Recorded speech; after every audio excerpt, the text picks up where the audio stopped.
The story of Mike Tyson is one of the most dramatic and controversial chapters in sports history. A journey from a helpless child in the ghettos to the most feared man on the planet, followed by a devastating fall and eventual rebirth. Childhood and early years in Brooklyn. Michael Gerard Tyson was born on June 30, 1966 in Brooklyn.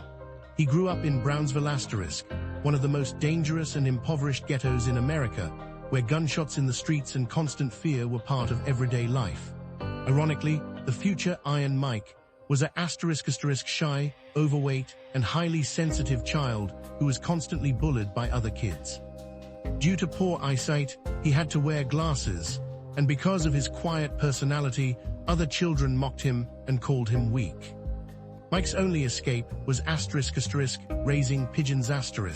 One of the defining moments of his life happened when he was around 10 years old. A local bully brutally killed one of his birds in front of him. Consumed by rage, Tyson got into his first fight and beat the bully badly. From that moment on, people on the streets began to respect him. However, this also pulled him deeper into crime. By the age of 13, Mike had already been arrested around 40 times for robbery and theft.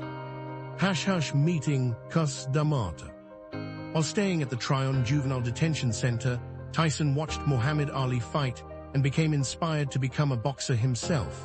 His first trainer was Bobby Stewart, who later introduced 13-year-old Mike to the legendary Cus D'Amato.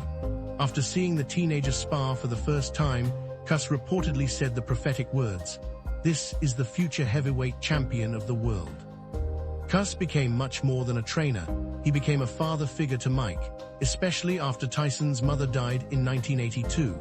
D'Amato took him into his home and trained him in the unique peekaboo boxing style. More importantly, he taught Mike how to control fear and transform it into destructive aggression inside the ring. Rise to the top and the Cus era. Tyson made his professional debut on March 6, 1985 *. He immediately shocked the boxing world with a terrifying series of knockouts. In his very first year as a professional, he won 15 fights, 11 of them in the first round. Sadly, in November 1985, Cus D'Amato passed away before witnessing his student's ultimate triumph. Despite the loss, Tyson continued his meteoric rise. November 22, 1986. Mike defeated Trevor Berbick and became the youngest heavyweight champion in history at just 20 years and 4 months old. 1987. He unified the WBC, WBA, and IBF titles, becoming the youngest undisputed heavyweight champion ever. 1988.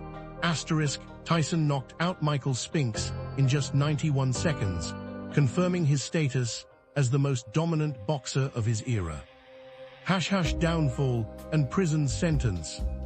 As Tyson's fame and fortune grew, his life outside the ring began to collapse. He became surrounded by people who saw him as nothing more than a source of money, including promoter Don King.